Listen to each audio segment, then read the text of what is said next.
শোন বলতো, আজ একটু তোর আন্টির বাসায় যেতে হবে। আন্টির বাসায় গিয়ে একদমই বাদজামা করা যাবে না। কোনো কিছু খেতে দিলে সাথে সাথে রাক্ষসের মতো ধরবি না যেন।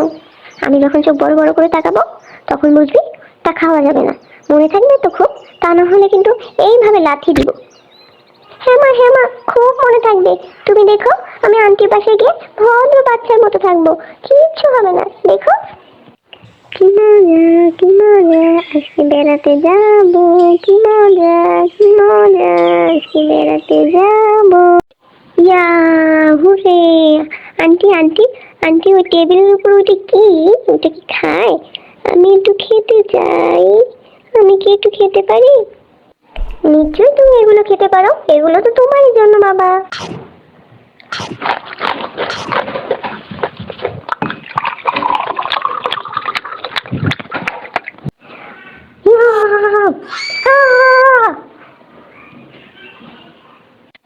একে কোথাও নিয়ে আমি শান্তি পাই না, দেখে যেন মনে হচ্ছে কত বছরের অনাহারি।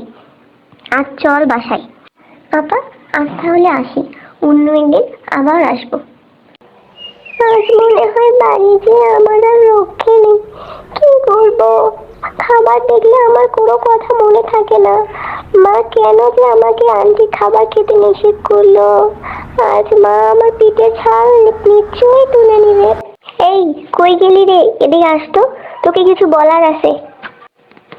হ্যাঁ মা, বলো কি কথা? আমার অনেক পড়া আছে, আমি পড়তে বসবো। তোকে আমি কতবার বলছি, কেউ খাবার নিয়ে সারলে খাবি না। রাক্ষসের মতো হামলে পড়িস গোলামের পুত। আমি কি তোকে কখনো গিলাই নাই? বাপের মতো হয়েছিস। মা, এবারের মতো মাফ করে দাও, আর কোনোদিনও এমনটি হবে না, কথা দিচ্ছি তোমাকে। সত্যি আর হবে না।